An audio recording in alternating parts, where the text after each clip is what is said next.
은혜 받으신 하나님 말씀은 시편 24편 1절로 6절 말씀이 되겠습니다. 같이 합독하겠습니다. 땅과 거기에 충만한 것과 세계와 그 가운데에 사는 자들은 다 여호와의 것이로다. 여호와께서 그 터를 바다 위에 세우시며 강물 위에 건설하셨도다. 여호와의 산에 오를 자 누구며 그의 거룩한 곳에 설 자가 누구인가? 그 손이 깨끗하며 마음이 청결하며 뜻을 허탄한 데 두지 아니하며 거짓 맹세하지 아니하는 자로다. 그는 여호와께 복을 받고 구원의 하나님께 의를 얻으리니 이는 여호와를 찾는 족속이요 야곱의 하나님의 얼굴을 구하는 자로다. 셀라. 아멘. 저는 본문에 있는 말씀을 가지고 영적 분별력을 위한 자세 중에 첫 번째로 하나님의 얼굴을 구하는 삶, 이와 같은 제목을 가지고 하나님의 말씀을 드리고자 합니다. 여기서 셀라, 이 셀라라고 나온 것은 목소리를 높이다, 찬양하다는 뜻을 가지고 있어요. 그러니까 어떤 원래 시편이 이게 곡조에 맞춰서 이렇게 하되 어떤 부분은 높여라, 멈춰라, 이는 기능을 바로 이 셀라라는 이 말이 나올 때 바로 그 기능을 하게 되는 거죠. 그래서 요한복음에 보면 어느 책보다도 하나님과 친밀한 교제를 강조하고 있어요. 사실 요한이 다른 제자들은 사역이 나갈 때 예수님께서 십자가에 달리시면서 보라 내 어머니로다 하면서 그 요한에게 그 마리아의 삶을 맡겼던 것처럼, 그래서 거기서 어쩌면 요한은 친밀함을 더 배웠을 것 같아요. 그리고 다른 제자는 잘 나가는 그때에 자기는 이렇게 방구석에 썩나 뭐 이런 생각도 가졌을지도 몰랐어요. 그러나 스승인 예수님의 그 말씀에 순종해서 그렇게 바로 친밀한 사랑의 교제 가운데 있었기 때문에 어제 보면 그렇게 바로 친밀함에 대해서 강조하고 있는 것을 보게 되는 거죠.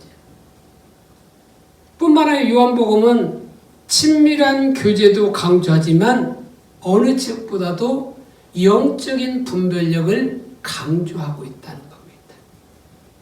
그래서 예수님에 대해서 요한복음은 영적인 눈을 뜨게 해주시려고 오신 세상의 빛으로 표현하고 있습니다. 그렇기 때문에 이것을 보면 알 수 있는 것이 뭐냐? 하나님과 친밀함과 영적인 분별력은 뗄래야 뗄 수 없는 그런 관계를 가지고 있음을 보여주고 있는 거죠. 그렇기 때문에 다시 말하면 친밀한 교제 가운데 있어야 영적인 분별력이 주어지지만 반대로 우리가 친밀한 교제 가운데서 멀어지게 되면 결국 우리 영적인 분별력도 가려지게 되어 있다는 거예요. 그래서 우리가 영적인 분별력을 우리가 가져야 되는데 영적 분별력을 갖기 위해서 가장 중요한 요소 중에 하나가 뭐냐면 바로 우리의 마음의 자세라는 거예요. 그러니까 하나님은 우리의 마음에 무엇을 보신다고 했어요? 중심을 보시는 거예요. 그러니까 우리가 마음의 자세를 어떤 자세를 갖느냐에 따라서 영적인 분별력이 주어지기도 하고 영적인 분별력이 가려지게 되어 있다는 거예요. 그래서 요한복음에 보면 5장부터 시작해서 바로 그 자세, 영적인 분별력을 위한 자세가 잘 나와 있습니다. 바로 그러한 자세를 가질 때 우리에게 영적인 분별력이 주어지는데 그 중에서도 가장 중요한 자세 중에 하나가 뭐냐? 하나님의 얼굴을 구하는 자세라는 거예요. 이 자세를 가져야 돼. 그럴 때 영적인 분별력이 바로 주어질 수 있게 되는 겁니다. 그래서 첫째로 하나님의 손을 구하는 삶에서는 영적인 분별력이 절대로 주어지지 않습니다. 그래서 하나님의 손을 구한다. 이게 무슨 말이냐? 요한복음 6장에 나오는 사람들 예를 들면 잘 알 수 있을 것 같아요. 요한복음 6장에 보면 예수님께서 디베라 갈릴리 바다 건너편 산으로 오르사 이렇게 말하고 있어요. 근데 이 산은 갈릴리 바다 해변 언덕을 말하는 거예요. 거기서 예수님께서는 그 빌립의 신앙을 바로 시험해 보신 후에 한 안드레가 가져온 그 한 아이의 보리떡 5개와 물고기 2마리로 5,000명을 먹이시는, 그리고 12광주 담는 그런 엄청난 기적을 행하셨습니다. 바로 그러한 기적을 본 모든 무리들이 예수님이야말로 메시아일 것이라고 이렇게 생각했어요. 그리고 예수님을 왕삼으로 한 거지. 왜냐하면 그들은 메시아가 온들 그보다 더 놀라운 일들을 행할 수 없을 것이라고 그렇게 생각한 거죠. 그래서 예수님을 왕삼으로 한 거예요. 그러니까 예수님께서는 자기를 억지로 왕삼으로 한 줄 아시고 혼자 산으로 가셨다고 말하죠. 그리고 저물 때에 배를 타고 가버나움에 가게 됩니다. 근데 그 이튿날 오병이어 기적을 보았던 무리들이 온 갈릴리 지역을 샅샅이 뒤진 후에 회당에서 주님을 만나게 되죠. 그만큼 그들에게 뭐가 있었어요? 사모함이 있었어요. 열정이 있었어요. 근데 정작 그들은 보아야 할 것을 보지 못했어요. 다시 말하면 그들에게 영적인 분별력이 그들에게 주어지지 않았어요. 영적인 분별력이 주어졌더라면 예수님이 메시아라고 하는 사실을 그들이 알았을 거예요. 근데 그들이 올바른 자세를 갖지 아니하니까 영적인 분별력이 주어지지 않게 되어 있고, 그 결과로 그들은 보아야 할 것을 보지 못하게 된 거죠. 그러니까 예수님께서 요한복음 6장 36절에서 너희가 나를 믿지 않는다고 말하고 있어요. 다시 말하면 그들이 예수님을 전혀 보지 못했다는 말이에요. 오히려 그들 중 많은 자들이 예수님을 떠나가 버렸어요. 그럼 왜 그토록 그들은 그렇게 예수님을 사모하고 열정적으로 그렇게 주님을 찾았고 훌륭한 스승에게 가르침을 받았음에도 불구하고, 그리고 엄청난 기적을 경험했음에도 불구하고 영적인 분별력이 주어지지 않았냐는 거죠. 그것은 바로 그들이 잘못된 의도를 가지고 주님 앞에 나왔기 때문에 그런 거예요. 그들의 마음의 자세가 잘못되었기 때문이라는 거죠. 요한복음에 보면 7가지 기적이 나와요. 표적이 나와요. 이 표적이라는 말은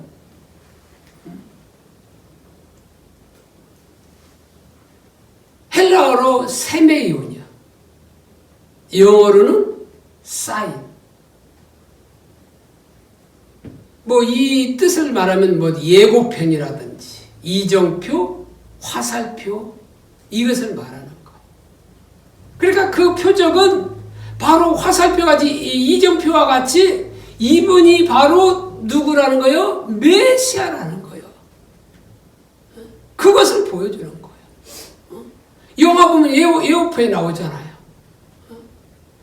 그래서 이러한 영을 할 거라고 다는 아니지만 이 맛보기로 보여주는 것처럼 그 기적을 통해서 바로 이분이 메시아라고 하는 그 사실을 예고편으로 보여주는 거예요. 그런데 그들은 뭐예요?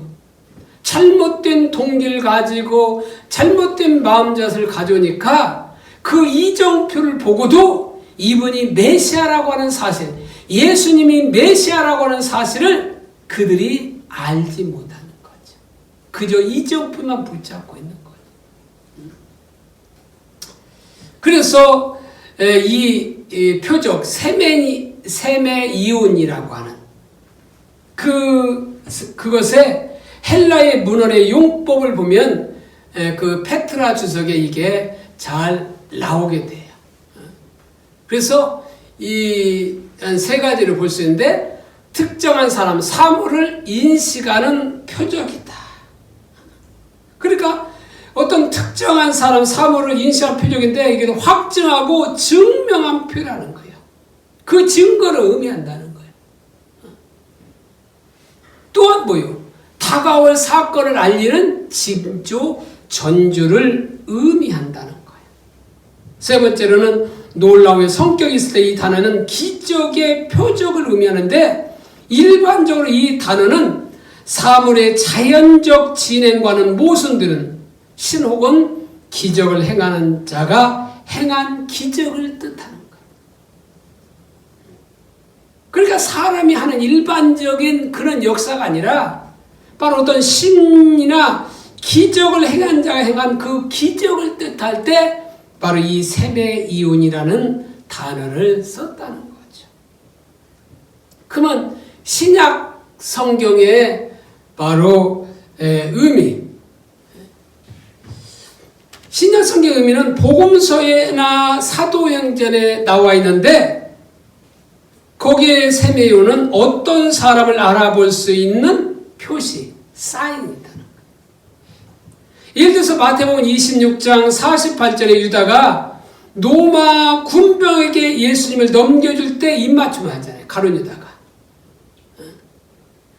이것은 사전에 뭐예요? 합의한 표시라는 거예요. 이때 세메이온을 바로 썼어요. 두 번째는 뭐냐면 하나님께서 보내신 구세주임을 확증해주는 기적들을 가르쳐주는 거예요. 이분이 예수님이요 하는 그 구세주임을 확증하는 기적들이라는 거죠. 이런 표적들은 믿음을 일깨우기 위해서 의도되었고 강력히 요구되거나 촉구되어 있다는 것. 세 번째는 기적들을 세메이아라고 부르고 있는데, 왜냐하면 예수님께서 기적을 통해서 그의 영광을 나타내시고 하나님 아들로서 그 사명을 드러내기 때문에 기적들을 세메이아라고 말하고 있어요. 그리고 네 번째 사도행전도 역시 예수님과 사도들의 기적을 확증하는 그 표적으로 이해하지만, 실제 예수님의 표적을 뭐예요? 디나미스, 어떤 능력이라는 그 용어가 더 많이 사용됐어요. 그래서 어떤 성경에 보면 표적과 기사 이렇게도 나오겠죠. 이렇게 사용되고 있어요. 그러니까 예수님께서는 그 표적을 통해서 이분이 바로 메시아임을 나타내 보인 거예요. 근데 요한복음에 보면 7가지 표적이 나와 있는데, 첫 번째 뭐예요? 2장에 보면 물이 포도주로 변한 사건이에요. 그러니까 물이 포도주로 할 수 있는 이 일은 사람들이 할 수 있는 일이 아니에요. 그래서 물돈 하인들은 알더라 이렇게 말함으로써, 물돈 하인들은 그 사실 알잖아요. 다른 사람 이 혼인잔치에 참석한 그 하객들은 그냥 좋은 포도주만 나왔구나 이건 알지만 그 포도주가 어떻게 나왔는지를 모르는 거죠. 그런데 물돈 하인들은 그 물을 부었는데 그걸 갖다 다시 주라고 하는데 주는 순간 어떻게 해요? 물이 포도주로 바뀐 거예요. 근데 그 포도주는 더 어때요? 전에 있던 그 당근 포도보다 더 맛있는 그 포도주. 그러니까 물을 포도주로 이렇게 바꾸는 일은 누구만이 할 수 있느냐? 메시아만이 할 수 있는 거예요. 그것을 보여주고 있는 거죠. 또한 두 번째로는 요한복음 4장에 보면 왕의 신하의 아들을 치유하는 사건이 나와요. 그 치유도 역시 마찬가지예요. 치유하는 것도 그 당시는 뭐 의원이 제대로 있는 것도 아닌 그 상태에서 바로 치유를 하신 그것은 바로 하나님이 하신 일이라는 거. 하나님의 역사라는 거죠. 또 세 번째 표적이 뭐냐? 요한복음 5장에 보면 38년 병자를 고친 거예요. 38년 된 중풍병자. 한 번도 일어선 적이 없는 그 중풍병자. 그를 일으켜 세운 그것은 바로 그분이 바로 메시아를 보여주고 있는 거예요. 오늘 본문에 아까 금방 전에 방금 전에 살펴본 그 오병이어 기적도 마찬가지예요. 보리떡 5개와 물고기 2마리로 5,000명을 먹인다고 하는 사실이 그게 어떻게 사람으로서 가능하냐는 거죠. 그러니까 그들이 정말 이분이 메시아인가 하고 좋은 동기를 가지고 나왔다라고 한다면 보리떡 5개와 물고기 2마리로 5,000명을 먹이는 그런 역사는 사람이 할 수 없다. 이건 분명히 이분이 메시아일 수밖에 없다. 하고 다 어디요? 예수님 메시아를 할 수 있는 거예요. 근데 그들이 온 것은 뭐요? 먹고 배부른 까닭으로 왔다고 말하고 있어요. 다시 말하면 그들은 하나님의 손을 구해 왔다는 거예요. 자기 필요, 자기 먹을 거 배 채우는 그것 때문에 왔다는 거예요. 그러니까 그런 엄청난 기적을 보고서도 그분이 예수님이 메시아라고 하는 사실을 그들은 모르는 거죠. 정말 그분이 예수님이 메시아라는 사실을 알았더라면 어떻게 하겠어요? 떠나가는 사람이 없겠지요. 모두가 예수님을 따랐겠죠. 그러니까 예수님은 그들이 이 표적을 보고 이 생명의 떡이신 그 예수님을 보고 살기 위해서 예수님께 나오기를 기대했어요.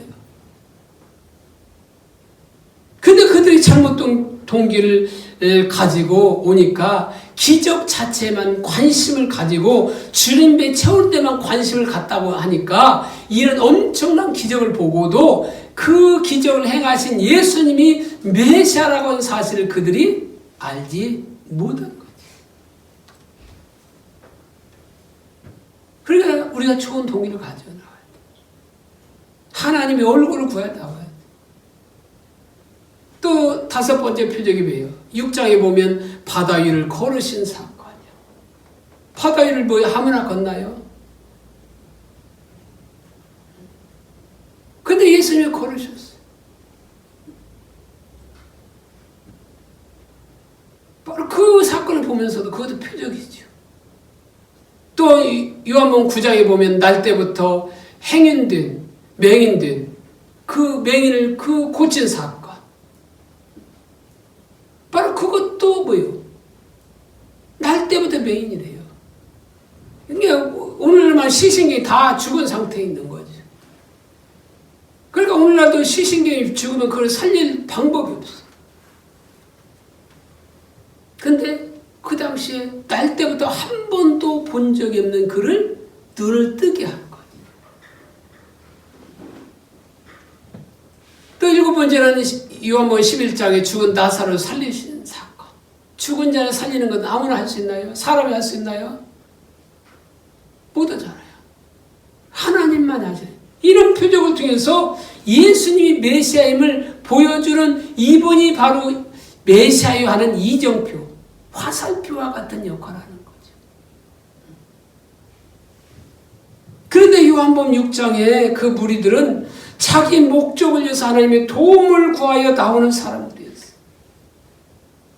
다시 말하면 하나님은 자기 목적을 위한 수단에 불과했다는 거예요.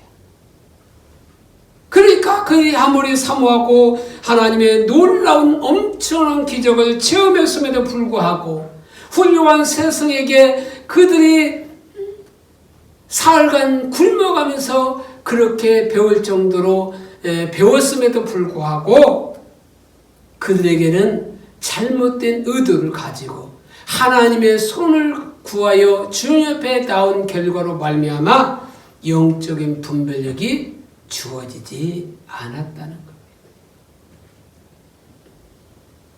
또 좋은 예가 어디 나오냐? 하나님의 손을 구하는 사람 두 번째는 광야에 있는 이스라엘 백성들을 볼 수 있어요.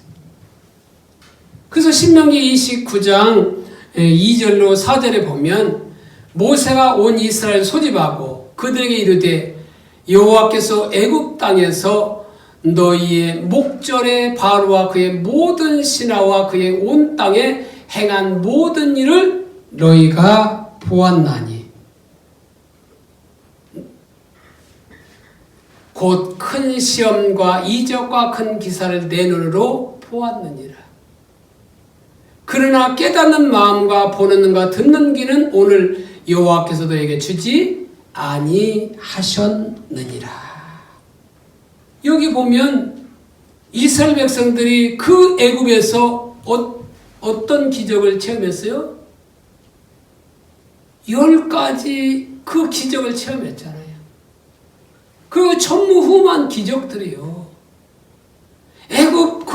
그들은 애굽에 있는 그 사람들은 나일강을 하나의 신호로 여겼어요. 근데 그 나일강 전체가 어때요? 핏빛으로 변해버리잖아요. 또 개구리가 뭐예요? 개구리가 몽땅 일어나서 어떻게 됩니까? 그냥 그들이 밥 먹을 때 밥상까지 올라와서 많을 정도로 개구리가 있는 거죠.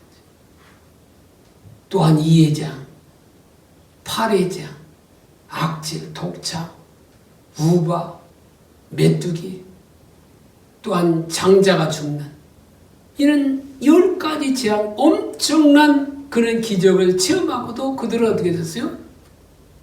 깨닫는 마음과 보는 눈과 듣는 귀를 여호와께서 주지 아니하셨다는 거지. 또 그것뿐만 아니에요. 히브리서 3장 9절 10절에 보니까 거기서 너희 열조가 나를 시험하여 증험하고 40년 동안 나의 행사를 보았느니라. 40년 동안 보았대요. 열조가 나를 시험하고 증험하고 시험하여 증명했다는 거예요. 얼마 동안? 40년 동안. 그러면서 그러므로 내가 이 세대에게 노하여 이르기를 그들이 항상 마음이 미혹되어 내 길을 알지 못하는도다. 여기서 전시가 말했듯이 항상이라는 말은 뭐예요? 패턴이라는 거, 패턴. 하나의 패턴. 그러니까 한 번만 그런 것이 아니라 그 마음에 미혹돼서 하나님의 길지 알지 못하는 그것이 하나의 패턴이 되었다는 거예요. 계속 그러한 삶을 살았다는 거예요. 얼마큼? 40년 동안. 그러니까 그들은 애굽에서 10가지 그런 기적을 체험했을 뿐만 아니라 40년 동안도 엄청난 기적을 체험한 겁니다. 매일매일 만나를 먹게 되고 메추라기를 먹고 싶다고 하니까 그들 사방 32km 높이로 말하면 그냥 1m 정도 메추라기 쌓여서 그들이 그날 주야 다음 날까지 이렇게 그걸 취했다고 말합니다. 그리고 40년 동안 옷이 헤어지지 않고 신발이 닳지 않는 그런 기적을 체험하고 그래서 반석에서 물이 나오는 그 기적을 체험하고 이런 엄청난 기적을 체험했음에도 불구하고 그들에게 하나님과 친밀함이 열리지 않은 거예요. 영적인 분별력이 주어지지 않은 거예요. 왜? 그들은 하나님의 얼굴을 구하는 삶으로 전환하지 않았기 때문에 그런 거예요. 이것을 잘 보여주는 구절이 시편 103편 7절입니다. 여기에 보면 그의 행위를 모세에게 그의 행사를 이스라엘 자손에게 알리셨도다.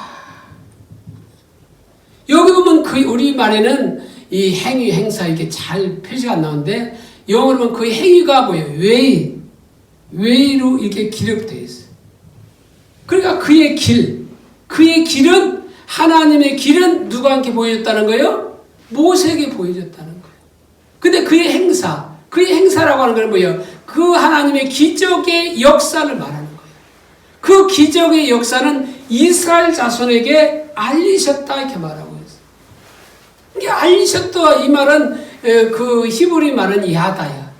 야다는 체험적으로 경험적으로 알다는 뜻이잖아요.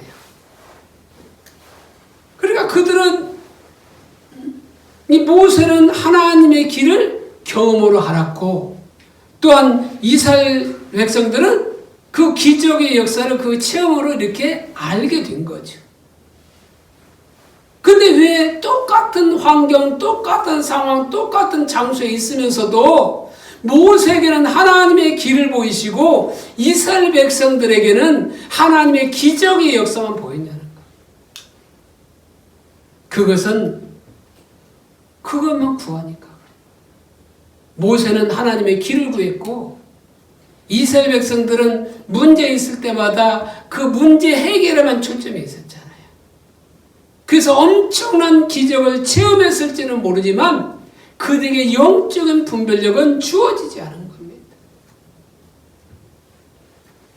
이 모세를 보십시오.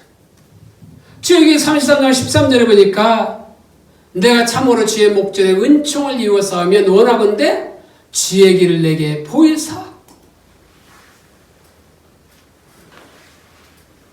내게 주를 알리시고 나를 주의 목전에 은총을 있게 하시며 이 족속을 주의 백성으로 여기소서 이렇게 말하고 있어요.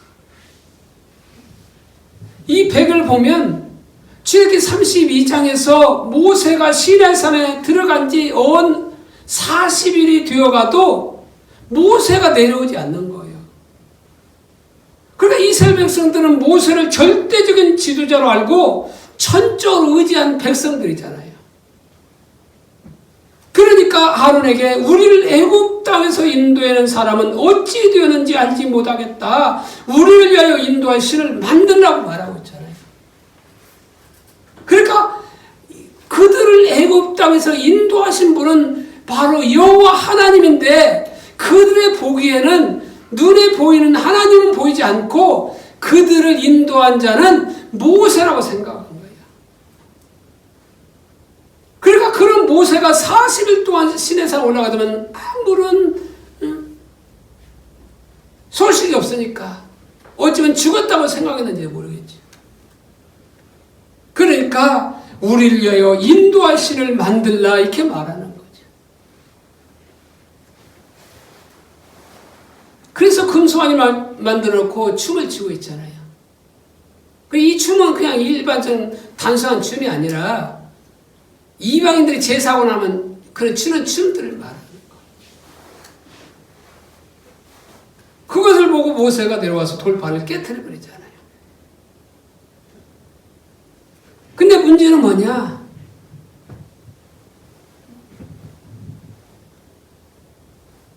그들이 그런 엄청난 기적을 체험했음에도 불구하고 영적인 분별력이 주어지지 않았어요. 결국 그들은 금송아지를 만들어 놓고 해서 하나님께서 모세에게 그러잖아요. 내가 이 사람들 다 죽이고 너를 통해서 네 후손을 통해서 가나안 땅 드리겠다 이렇게 말하고 있잖아요. 왜?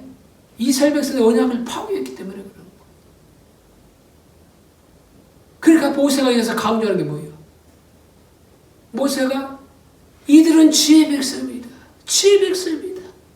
하나님께서 애굽 땅에서 이들을 인도해서 하나님이 그 가나안 땅에 드릴 능력이 없으니까 광에서 다 죽였다고 말하지 않겠습니까? 이게 중보기도 하잖아요. 그러니까 하나님께서 그걸 돌이키잖아요. 그러면서 모세에게 너 올라가라. 이스라엘에서 내리고 올라가라. 너희가 가서 싸울 필요 없다. 내가 가나안 먼저 사자를 보내서 천사를 보내서 가나안 7족을 다 몰아낼 테니까 너희가 거기서 살아라. 그러나 나는 가지 않겠다. 나의 임재는 가지 않겠다는 거야. 하나님 자신은 가지 않겠다는 거야. 왜? 그들이 그냥 마음이 굳어져서 내가 그들 다 죽일 것 같다. 이렇게 말하는 거예요. 그러니까 모세가 유명한 기도하지. 하나님께 가지 않으면 나도 가지 않겠다는 거예요.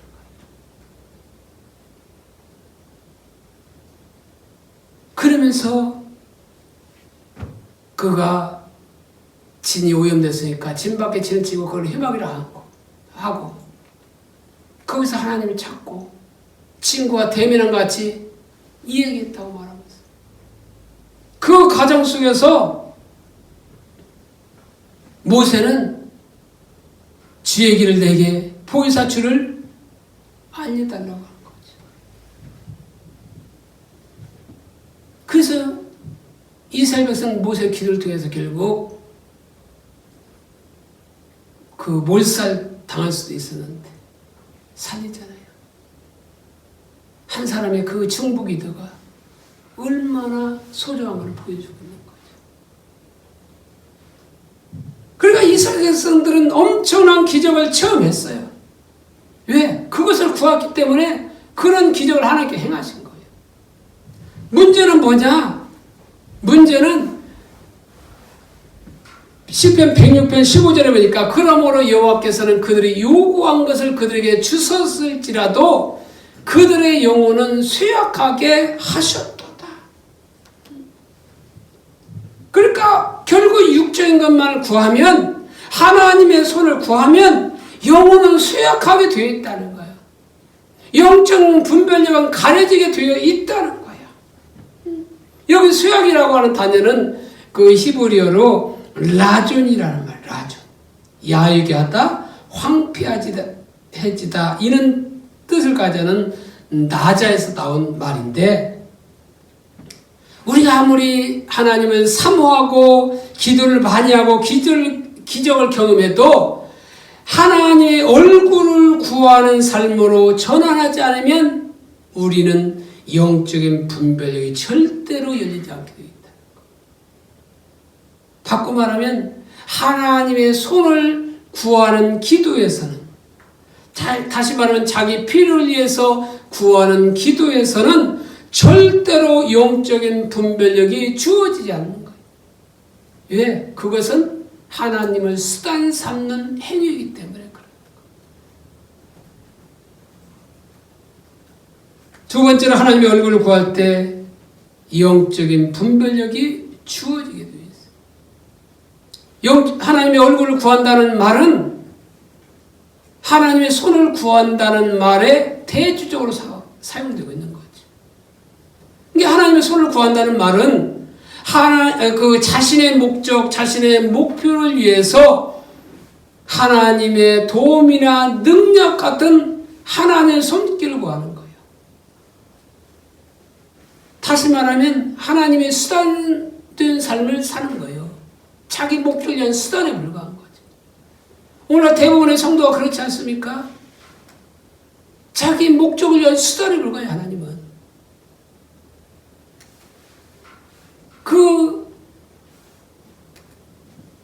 그 진이와 같이 요슬림프 하면 진이가 나오잖아요. 그 하나님 그런 것처럼 생각해요. 이게 하나님을 찾을 때도 어떻게요? 자기 필요할 때만 찾는 거지. 어려울 때만 찾는 거지. 고통당할 때만 찾는 거예요. 대부분의 성도가 그렇잖아요. 근데 하나님의 얼굴을 구한다는 말은 뭐예요? 우리 얼굴, 하나님 얼굴이 있습니까?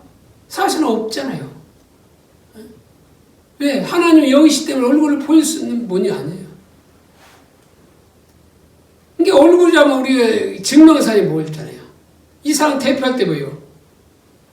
증명사진을 가지고 이렇게 할 수 있잖아요. 뭐 손을 해가지고 이게 하지 않잖아요. 물론 요즘은 핸드폰에 이렇게 해서 뭐 지문 가지고 이렇게도 하지만 대부분 이게 그냥 사람 보는 얼굴 가지고 이렇게 하는 것처럼 하나님 얼굴을 구한다는 말은 뭐예요? 하나님 자신을 구한다는 말이에요.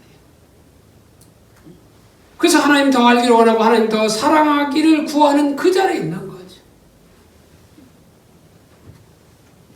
그러니까 하나님 자신이 목적이 되는 거예요. 하나님께 나오는 그 어떤 것이 목적이 아니라 하나님 자신이 목적되는 삶을 사는 그것이 바로 하나님의 얼굴을 구하는 삶이에요. 그러니까 하나님의 얼굴을 구하려면 결국 뭐냐? 하나님 자신을 알기를 구하고 하나님 목적을 알기를 구하고 하나님 길을 알기를 구해서 그 목적에 동참하는 살기를 원하시는 그 삶을 사는 거죠. 그러니까 하나님의 손을 구하는 것은 하나님의 수단되는 삶이고 하나님의 얼굴을 구하는 삶은 하나님이 목적되는 삶인 겁니다. 그런데 하나님의 얼굴을 구하는 삶을 위해서 중요한 것은 뭐냐? 먼저 우리 삶 가운데서 거짓 신앙 체계를 버리는 거예요. 신앙에 대한 왜곡된 이해, 가짜 신앙을 버려야 되는 거예요. 다시 말하면 하나님의 수단된 삶을 버리고 하나님의 만이 목적되는 그 삶으로 전환할 때 결국 그게 하나님의 얼굴을 구하는 삶이고 그 얼굴 구하는 삶을 살 때 영적인 분별력이 주어지게 되어 있어요. 그러면 하나님의 얼굴을 구하는 삶의 특성이 뭐냐? 세 번째로 하나님의 얼굴 구하는 자의 특성을 오늘 본문에 잘 나와 있어요. 그 작은 첫 번째 보면 하나님의 얼굴을 구하는 자의 특성은 하나님의 주권을 인정하는 겁니다. 오늘 시편 24편 1절로 2절에 보면 땅과 거기 충만한 것과 세계와 그 가운데에 사는 자든 다 여호와의 것이니라. 하나님이 주권자라는 거죠. 땅과 거기에 충만한 모든 것 또한 세계와 그 가운데 사는 모든 자들은 다 누구고요? 하나님의 것이라는 거죠. 2절에 여호와께서 그 터를 바다 위에 세우시며 강들 위에 건설하셨다. 바로 창조 세계도 뭐였다? 다 하나님의 것이라는 거예요. 지금 하나님의 주권을 인정하고 있는 거예요. 이 시편 기자는 지금 하나님의 주인이심을 인정하며 살아가고 있는데 과연 저와 여러분들은 그렇게 하나님의 주인 되심을 인정하며 살아가냐는 거죠. 물론 입술로는 많은 사람들이 하나님은 나의 주인이라고 말을 하고 있을지는 모르지만 실제로 여전히 주도권을 드리지 못하고 있다는 거죠. 우리는 주도권이 누구 있는데 탐사해 보아야 돼. 나에게 있는지 하나님께 있는지. 이것을 어떻게 알 수 있느냐? 우리가 무엇에 반응하냐는 것을 보면 알 수 있어요. 우리가 반응하는 그것이 우리의 삶의 주도권을 가지고 있는 것이 누구에 있는가를 알 수 있다는 거예요. 우리가 환경에 반응하고 있다면 우리는 주도권은 누구에 있는 거예요? 나에게 있는 거예요.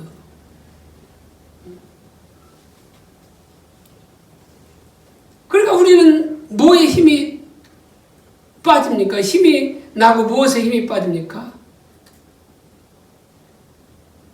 어떤 사람은 돈이 많으면 힘이 나고 그래서 돈이 많으면 어떻게 합니까? 그냥 카드 한 장 달랑 들고 그냥 옷은 허름하게 입고 백화점에 가더라도 당당하게 가는 거예요.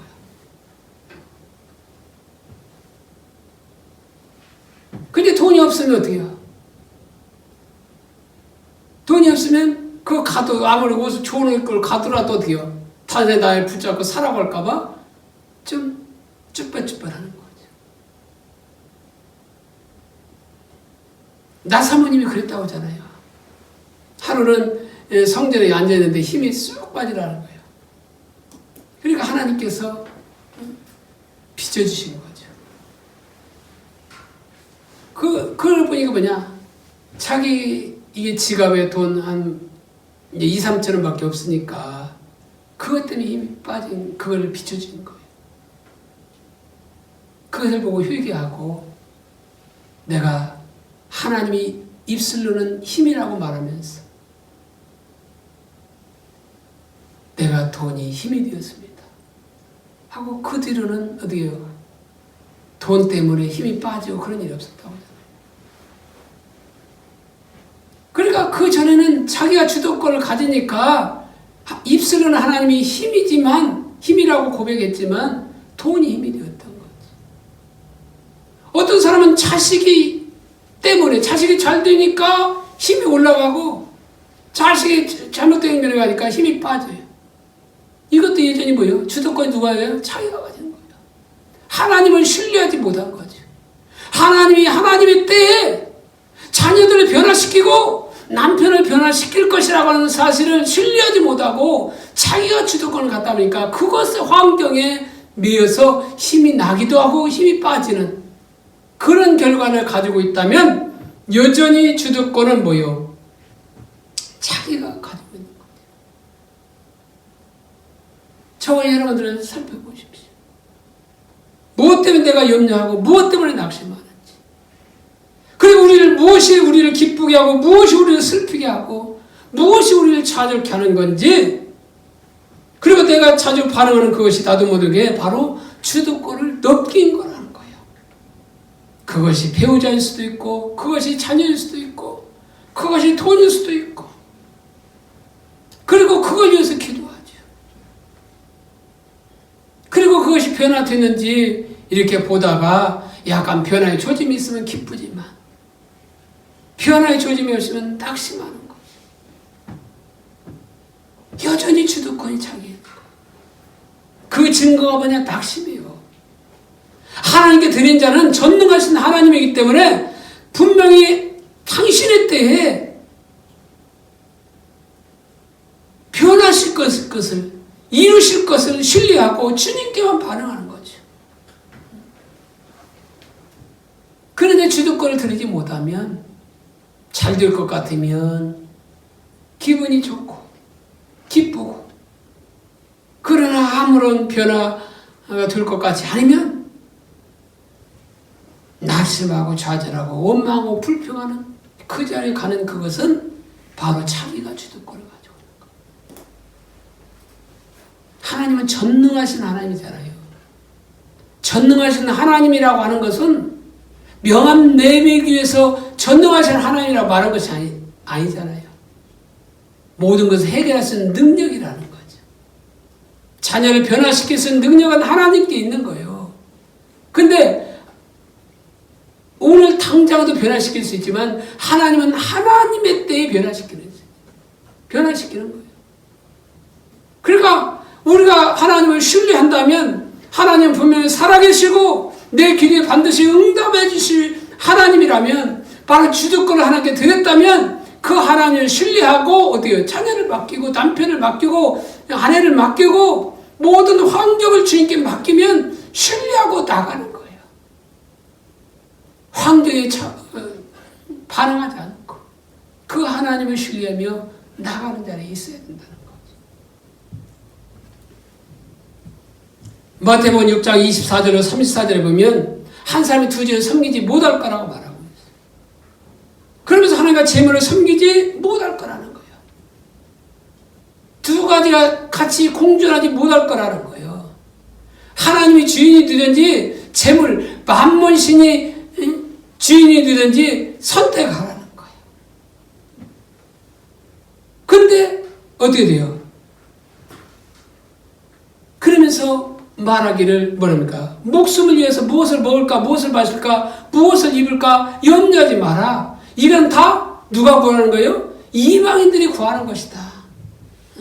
그러면서 목숨이 음식보다 중하지 않으며 몸이 의복보다 중하지 아니하야 하면서 공중나는 새를 보라, 또한 들의 백화를 보라고 말하고 있잖아요.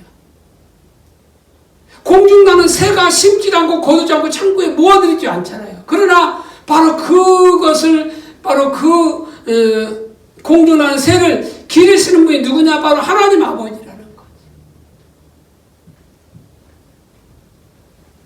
그러면서 너희들이 그 공중나는 새보다 귀하지 아니하냐? 누가 염려함으로 키를 한 자나 자라게 할 수 있느냐? 네가 염려해도 그걸 자라게 할 수 없잖아. 너희가 그 공주 나는 새보다 귀하지 않느냐.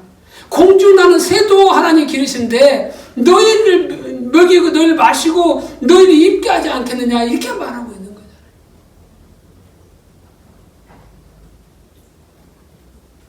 또 너희가 의복을 위해서 염려하느냐. 들의 백합화를 보라. 수고도 않고 길산도 아니었지만 모든 솔로몬의 모든 영광을 너 이 꽃 하나만 또 못하지 않느냐. 오늘 입다 내일 아궁에 던지는 풀들도 내가 이렇게 입히지 않느냐. 하물며 너일까 보냐. 믿음이 적은 자들이야. 그렇게 염려한 자들이 뭐예요? 믿음이 적은 자들이라는 거예요. 하나님을 신뢰하지 못하는 자들이라는 거죠. 이거는 다 이방인들을 구하는 거라는 거죠. 그러니까 너희는 먼저 그의 나라, 하나님의 나라와 하나님의 의를 구하라. 그러면 이 모든 걸 너에게 주시겠다는 거예요. 내일 일은 내일 염려할 것이 오늘 일은 오늘로 그냥 족하다는 거예요. 염려하는 건 뭐예요? 염려한다는 것은 이미 이루어지지 않는 것을 끄집어놨을 때가 어떻게 될까 하고 염려하는 거죠. 내일 일은 내일 족한 거예요. 내일 일을 오늘 끌어와서 염려할 필요 없는 거예요. 많은 사람들이 이 염려를 가지고 있잖아요. 코로나가 유행하다 보니까 코로나 걸리면 어찌가 할까 하고 미리 염려하고 있는 거예요.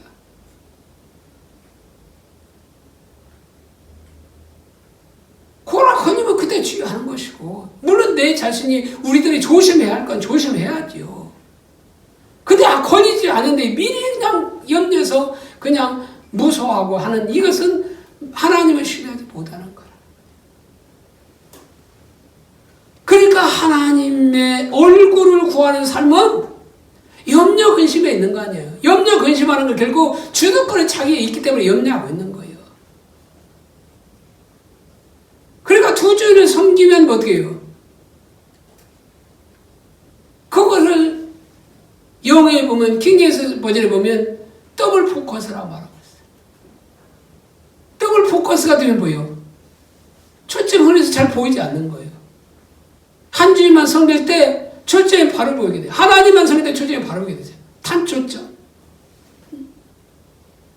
우리 카메라도 그렇잖아요. 초점이 맞아야 선명히 찍히잖아요. 초점이 나눠지면 어떻게 해요? 화면이 흐릿합니다. 그런 것처럼 우리가 두 주를 섬기면 결국 영적 분별력이 가려지게 되어 있는 거예요. 하나님의 얼굴을 구해서 하나님만 섬기는 자리, 하나님의 주도권, 하나님의 주인됨을 인정하고 그분만을 섬기며 그분만을 사랑하며 그분만을 예배며 그분만을 높이며 살아가는 그 삶을 살 때 우리 삶 가운데 영적 분별력이 주어지는 거예요.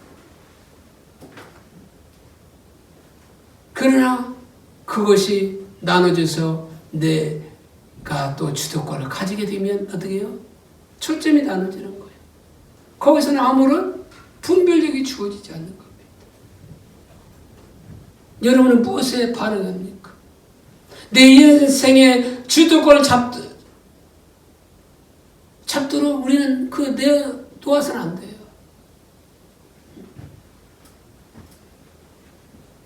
우리 주도권을 늘 하나님께 드려야 돼. 그 사무엘상 2장에 보면 한나가 하나님의 주권을 인정한 노래가 나오는데 그 일부를 보면 여호와는 죽이기도 하시고 살리기도 하시며 수월에 내리기도 하시고 거기에 올리기도 하시는도다. 여호와는 가난하게도 하시고 부하게도 하시며 낮추기도 하시고 높이기도 하시는도다. 그러니까 여기 주권을 인정하는 거예요. 우리를 죽이시는 것도 하나님이고 살리기도 하나님이 하시는 거예요. 가난하게도 하실 수 있고 부하게도 하실 수 있는 거예요. 그 주권을 지금 인정하고 있는 거죠.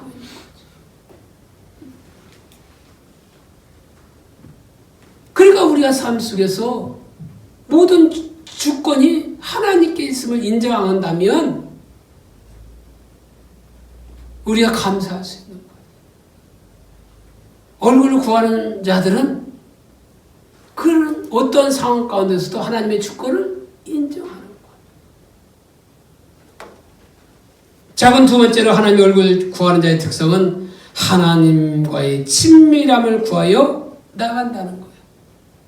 오늘 보면 3절에 보면 여호와의 산에 오를 자 누구며 그의 거룩한 곳에 설 자가 누구인가. 공동 번역에 보면 어떤 사람이 여호와의 산에 오르랴, 어떤 사람이 그의 성소에 들어서랴. 그러니까 하나님의 얼굴을 구하는 자는 날마다 하나님의 임재를 갈망해서 그분과의 친밀함을 위하여 그분께 나아가는 자라는 것. 그것을 처음 말하는 구절이 시편 27편 4절입니다. 내가 여호와께 바라는 한 가지 일 그것을 구하리니 곧 내가 내 평생에 여호와의 집에 살면서. 여기 보면 바라는 구하리니 이 단어를 주목할 필요가 있어요. 이 동사에 주목할 필요가 있어요. 근데 여기서 바라는 이 말은 시제로 말하면 완료형이에요. 완료 시제라고 하는 거는 뭐예요? 과거 어느 시점부터 지금까지를 의미하는 거예요.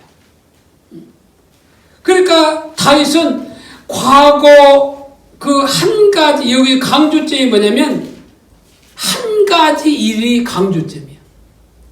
그래서 영어 성경이나 그 원어 성경에 보면 뭐예요? 한 가지 일을 가장 처음에 놓아야 돼요. 그래서 영어 성경은 only, 오직 한 가지 그것을 구했다는 거예요. 그것을 바라고 그것을 구했다는 거죠. 근데 바라는 이것이 뭐예요? 완료 시제. 그 한 가지 일을 과거부터 지금까지 하나님께 구해왔다는 거예요. 그러면서 또 그것을 구하리니 이거는 미완료 시제로 쓰여있어요. 이 말은 뭐예요? 앞으로 또 계속 그것만을 구할 것이라는 거예요. 그 한 가지만을 구할 거예요. 그러니까 이 조를 연결시켜보면 다윗은 한 가지 일을 과거에서부터 지금까지 구해왔고 아울러 앞으로도 일을 계속해서 구할 거라고 말하고 있어요. 그러면 그 한 가지 일이 뭐냐는 거죠. 그 한 가지. 그 한 가지 내 평생에. 내 평생에는 뭐예요? 다시 생존한 모든 날 동안 그 말인 거죠. 여호와의 집에 살면서.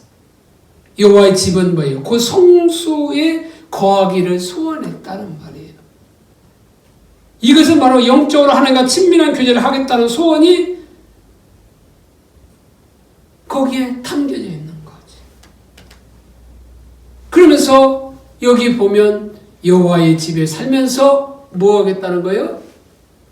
여호와의 아름다움을 바라보며 그의 성경에서 사모하는 그것이라.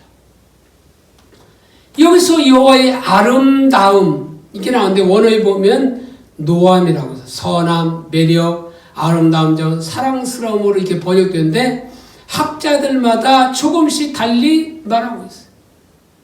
그래서 페트라주석에 보면 한 세 가지로 이 아름다움을 표현하고 있는데 영안으로 본 하나님의 계시, 두 번째는 공예배시 경건한 자에게 나타나는 하나님의 영광, 세 번째는 전쟁을 승리로 이끌도록 해주시는 하나님의 지시. 근데 이것은 이 견해는 합당하지 않아요. 왜냐하면 다시 악망하면 평생 동안 지속되는 것으로 전쟁 시에만 해당되는 것이 아니잖아요. 맨날 전쟁만 일어나게 바라는 그것은 아니잖아요. 여기서 가장 적절한 견해가 뭐냐면 두 번째, 공예배시 경건한 자에게 나타나는 하나님의 영광인 거예요. 그러니까 결국 뭐냐? 여호와의 아름다움을 바라보며 이것은 하나님의 성품을 보기를 원하는 거죠. 그러면서 사모하게 하실 그것이라. 근데 우리말 번역에 사모하다 이렇게 하니까 좀 번역상 좀 애매해요, 사실은.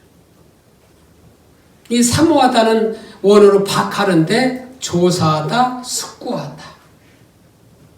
그러니까 이 말은 결국 뭐예요? 하나님을 알고자 하는 열망으로 가득 차 있다는 거예요. 그러니까 다윗은 평생 한 가지 일을 과거부터 현재까지 구했고 앞으로도 쭉 구하는 그것인데, 그것이 뭐냐면 그것이 평생 하나님의 성품을 바라보면서 그 성품을 알기를 어떻게 해요? 하나님을 알고자 열망으로 가득 찼다는 거예요. 그게 다윗의 유일한 소원이었어요. 여러 개 중에 하나가 아니라 왕으로서 그냥 나라 전체를 확장하는 그것이 목표가 아니라 바로 하나님을 알기를 원하는 그것이 유일한 소원이었다는 것.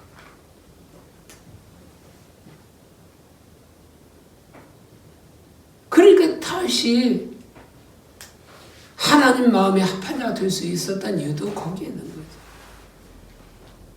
그러면 저와 여러분들은 지금 무엇을 추구하고 있어요? 여러분들의 마음이, 생각이 지금 어디로 향하고 가고 있느냐는 거예요.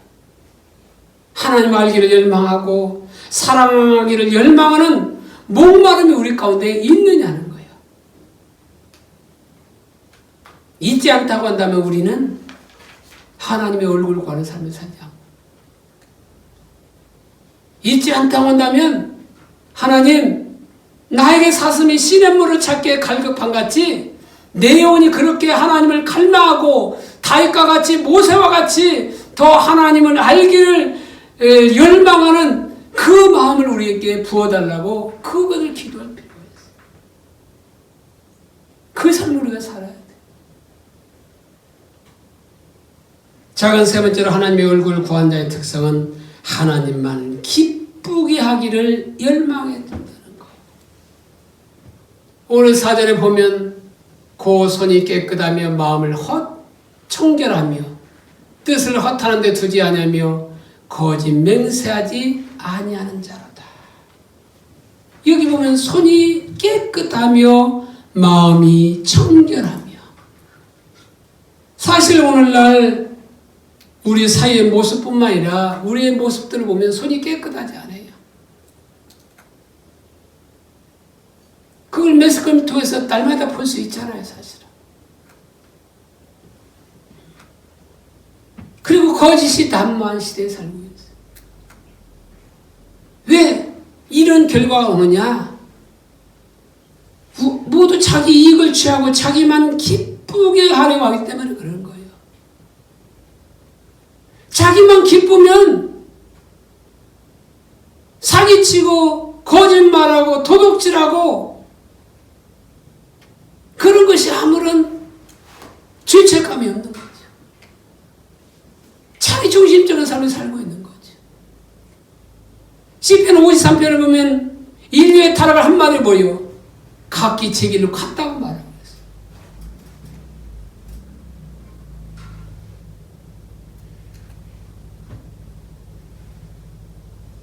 어제 벽골지에 가봤잖아요.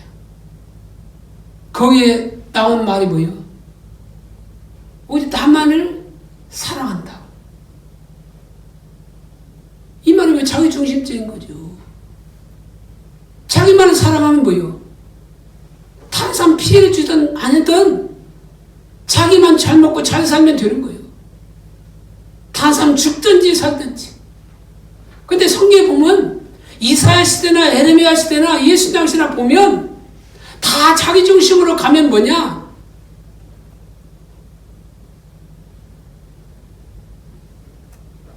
과부를, 고아를, 나그네를 도와주지 않았어요.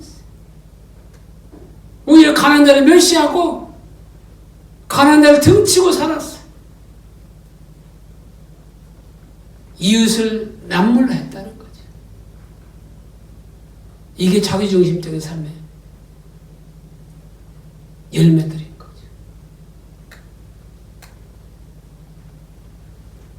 이런 삶에서는 손이 깨끗할 수 없어요. 마음이 청결할 수 없어요. 보십시오. 예수님의 삶을 보면 나를 보내신 이가 나와 함께 하시도다. 나는 항상 그가 기뻐하시는 일을 행함으로 나를 혼자 두지 아니하셨도다. 예수님은 하나님 아버지께서 늘 예수님과 함께 하셨대요. 왜?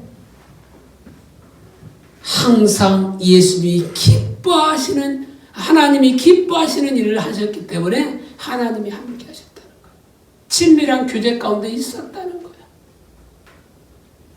그러니까 결국 우리도 하나님과 친밀한 교제 가운데 있으려면 하나님의 기쁘시게 하는 일만 하면 되는 거예요. 무엇이 하나님을 기쁘시게 하는 일일까? 다른 사람은 사기치는 일이 하나님을 기쁘시는 일입니까? 거짓말하는 일이 하나님을 기쁘시게 하는 일입니까? 아니잖아요. 여기서 마음이 청결하다는 말은 나눠지지 않는 단마음을 가지는 걸 말해요. 그렇기 때문에 하나님을 기쁘시게 하는 삶을 살려면 나를 기쁘게 하려는 것이 반드시 내려져야 돼요. 하나님도 기쁘게 하고 나를 기쁘게 하는 그것은 나눠지는 마음이에요. 그것은 청결한 마음이 아니라는 거죠.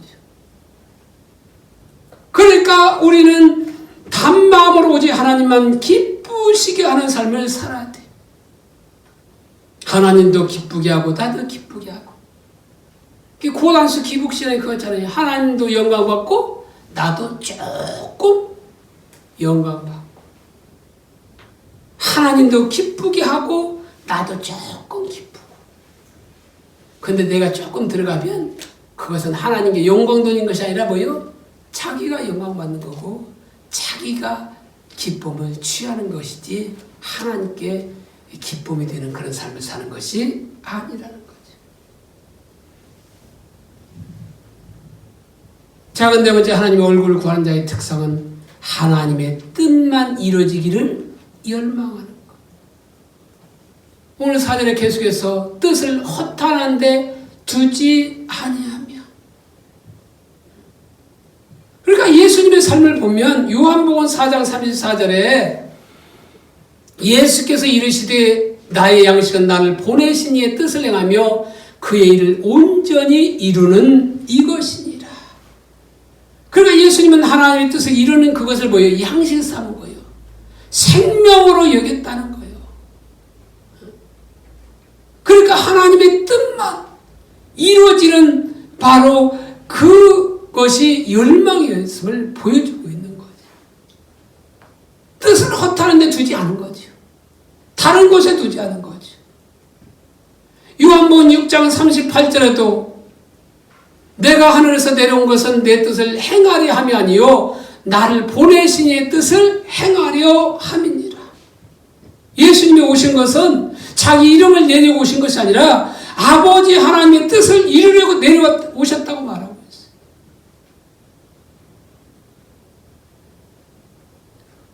예수님 마지막 십자가에 달리시기를 앞두고 기도하신 내용을 보면 하나님만 뜻이 이루어지기를 원하신 것을 보여주셨어요.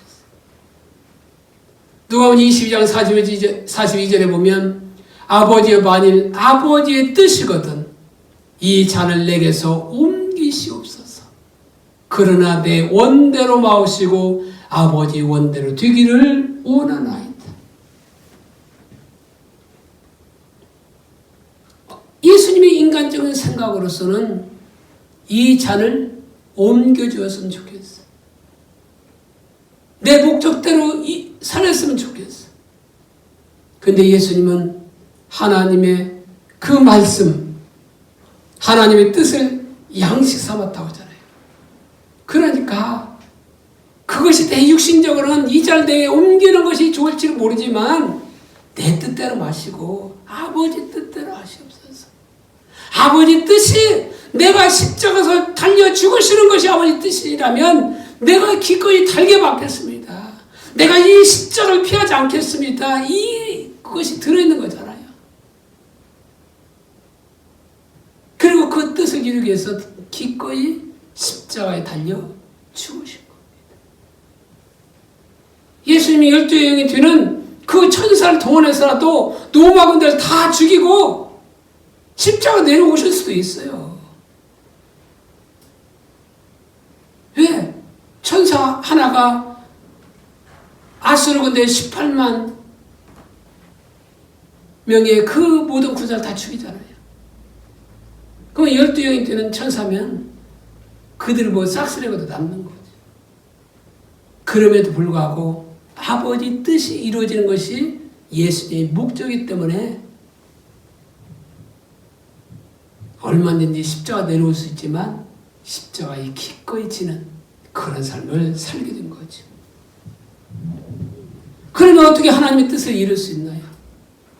어떻게 하나님의 뜻을 이루어 하나님을 기쁘시게 하는 삶을 살 수 있나요? 그것은 요한복음 15장 포도나무의 삶을 살 때 그것이 이루어지는 겁니다. 나는 포도나무에 너희 가지니 포도나무에 가지가 붙어있으면 절로 열매를 맺는다고 말하고 있어요.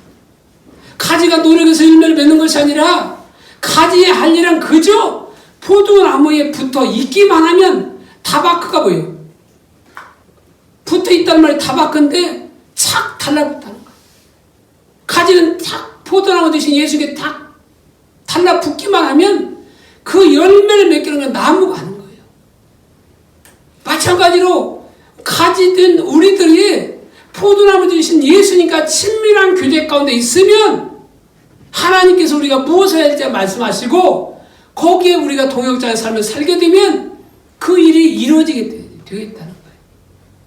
내가 노력한다고 해서 열매를 맺는 것이 아니고 내가 열심히 뭔가 한다고 해서 그 열매가 맺는 것이 아니고 나는 친밀한 교제 가운데 있으면 그 열매를 맺게 하고 그 일을 완성하게 하시는 분은 누구냐? 예수님이 하신다는 거예요.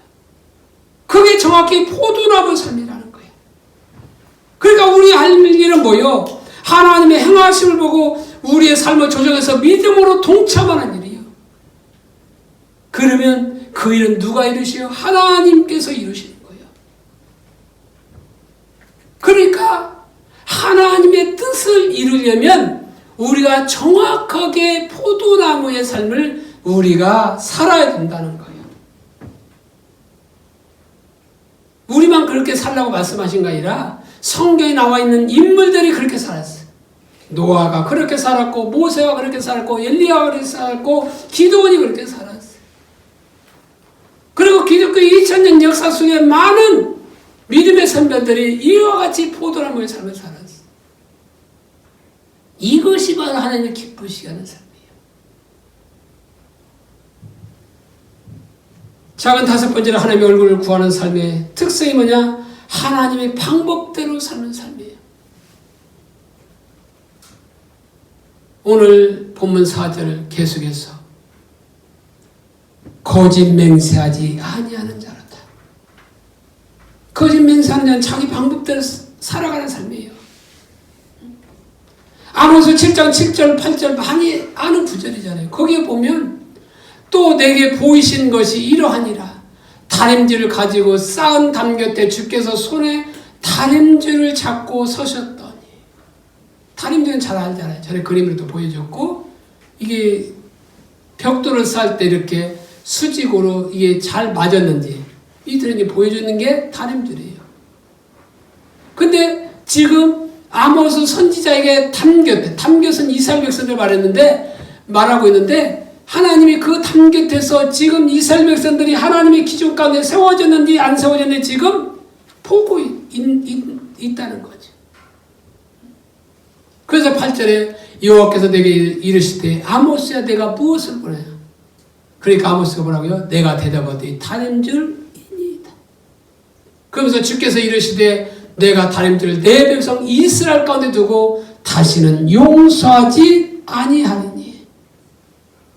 그러니까 지금 이스라엘 백성들이 하나님 다림질을 재보니까 어떻게 해요? 하나님의 기준이 맞지 않다는 거. 하나님의 중심적인 삶을 살아가야 되는데 그들이 자기 중심적인 살아감으로 자기 목적을 위해서 살아가고 자기 방법으로 살아가고 자기 자원으로 살아가고 있다는 거예요.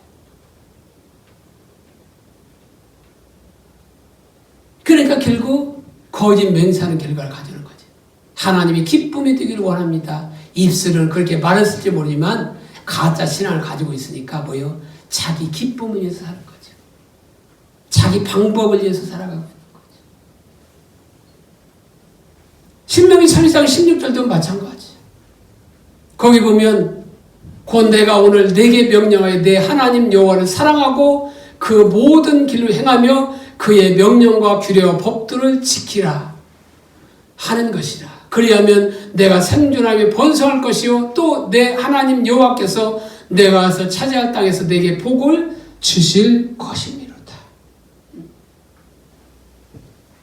그 신명기서는 말했듯이 모압 평지, 지금 가나안 땅을 앞두고 이스라엘 그 1세대는 다 죽고 2세대를 향해서 다시 한번 하나님의 율법을 상기시키는 거예요. 그게 뭐냐? 여호와를 사랑하고 하나님의 길로 행하고 모든 명령과 규례와 법들을 지키라 하는 것이죠. 하나님을 사랑하여 하나님의 길이 보이고 하나님의 길이 보여야 명령과 규례와 법들을 지킬 수 있는 거예요. 사실은 하나님을 사랑하지 않으면 명령과 규례와 법들을 지키는 것이 짐밖에 안 돼요.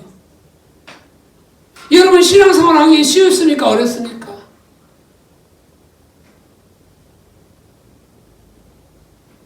많은 사람들이 어렵다고 말하고 있어요. 성경은 쉽다고 말하고 있는데 내 짐은 쉽고 가볍다고 말하고 있는데 왜 신앙생활을 하기 어렵다고 말하냐? 그것은 결국 뭐예요? 하나님을 사랑하지 않기 때문에 그런 거예요.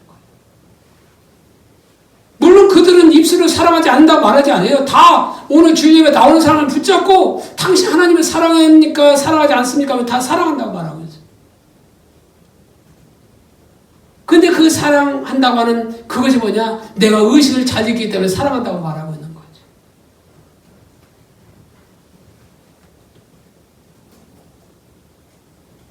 그러니까 거짓 신앙책을 붙고 있기 때문에 사랑한다고 말하고 있는 거예요. 거짓말하고 있는 거예요. 의식 잘하는 것이 사랑하는 게 아니에요. 사랑하기 때문에 의식을 잘 지킬 수 있지만 의식 자체를 잘 지키는 그것이 사랑하는 것은 아니라는 거예요. 다시 말하면 아내를 사랑하고 가족을 사랑하니까 돈을 벌어다 줄 수 있어요. 남편을 사랑하고 자식을 사랑하니까 밥 해주고 빨리 해줄 수 있어요. 그러나 사랑하지 않아도 얼마든지 할 수 있어요. 근데 밥 해주고 빨리 했다고 그걸 사랑한다고 그렇게 말하는 것은 잘못된 거예요. 의식 잘한다고 하나님을 사랑하는 것이 아니라는 거예요. 하나님을 사랑하려면 오직 하나님만 사랑해야 돼요. 하나님도 사랑하고 돈을 사랑하면 그게 하나님 사랑한 것이 아니에요. 하나님도 사랑하고 자기도 사랑하면 그거는 하나님 사랑한 것이 아니라 자기를 사랑하는 거예요. 많은 사람들이 여전히 자기를 사랑하고 돈을 사랑하고 세상을 사랑하고 있으면서 여전히 하나님을 사랑하고 있대요. 그게 거짓말을 맹세하는 거 맞다는 거예요. 그게 자기 방법으로 살아가는 거예요. 너희들은 그렇게 하지 말라는 거예요. 여호수아도 마찬가지입니다. 여호수아에 보면 22장 5절에 보면 오직 여호와의 종 모세가 너희에게 명령한 명령과 율법을 반드시 행하여 너희의 하나님 여호와를 사랑하고 그의 모든 길로 행하며 그의 계명을 지켜 그에게 친근히 하고 너희의 마음을 다하며 성품을 다해서 그를 섬길지니라. 이 여호수아 22장은 여호수아가 이제 가나안 정복을 다 마치고 르벤과 갓 지파 사람과 므낫세 반지파 그 사람들이 요단 동편 땅을 어떻게 됐어요? 분배를 해줬잖아요. 그들을 요단 동편 땅을 보내면서 그들을 향해서 신앙의 권면을 바로 하게 되는데 바로 이 여호수아 22장 5절에서 바로 당부하고 있는 거예요. 그게 뭐예요? 한마디로 그의 모든 길로 행하라는 거예요. 하나님을 사랑하고 그 모든 길로 행하라는 거예요. 하나님의 길로 행하라는 거예요. 너희 길로 가지 말라는 거예요. 너희 방법대로 살지 말라는 거예요. 철저히 하나님의 중심적인 삶, 하나님을 사랑하고 하나님의 길로 행하고 하나님과 그 친근하다, 하나님과 친밀한 규제 가운데 살라는 거예요. 그러면서 뭐라고 말하고 있어요? 마지막에 성품을 다해서 그를 섬길지니라. 여기 섬기다는 일하라 뜻도 있고 섬기다 그게 예배하다는 뜻도 있어요. 그러니까 일하다, 섬기다, 예배하다 이것이 다른 말이 아니 같은 말이에요. 내가 주어진 장소에서 열심히 일하는 그것이 예배하는 거예요. 그것이 바로 하나님의 섬기는 일이라는 거예요. 근데 요즘은 이게 성속에 그 분리를 시켜가지고 복음의 직접적인 일은 거룩하고 그 세상에서 하는 일은 속된 것이라고 많은 사람들이 이게 잘못 알고 있는 거죠.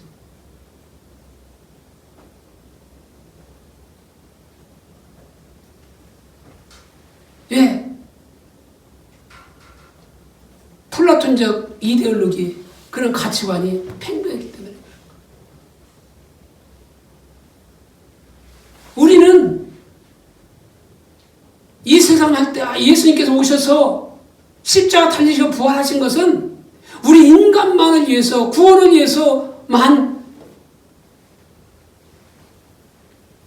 십자가 달리시고 죽으신 것이 아니에요. 만약 그렇게 우리 인간만을 위해서 구원해서 오셨다고 한다면 요한복음 3장 16절도 바뀌어야 돼요.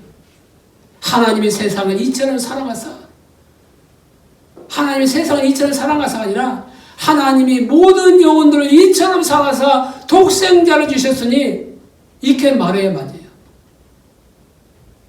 근데 왜 거기서 모든 영혼이라고 말하지 않고 이 세상을 이처럼 사랑하사라고 이렇게 말했을까? 그것은 인간 구원만 아니라 모든 피조물 구원도 있는 거예요. 그래서 로마서 8장의 모든 피조물들이 그날을 고대한다고 말합니다. 여기서 일터사역의 중요성이 나오는 거예요. 세상에 하는 그 일도 소중한 거라는 거죠. 만약 우리가 예수 믿고 구원받고 그냥 천국 가는 그것이 목적이라면 우리가 나머지 인생, 천국 갈 때까지 인생 사는 것은 복음 전하는 것 이외에는 다 헛된 거예요. 그동안 우리가 그것이 가려진 거예요. 왜? 복음 전하지 않고 산다면 그거는 헛된 인생을 산 거잖아요. 왜? 그거는 속된 것이기 때문에. 그러니까 적당히 그냥 하면 되는 것이 생각하고, 일하는 그것은 그냥 돈 좀 벌어서 자기 생계 유지하고 자기 돈 벌어서 어때요? 선교에 그런 거 정도로 생각하는 거지.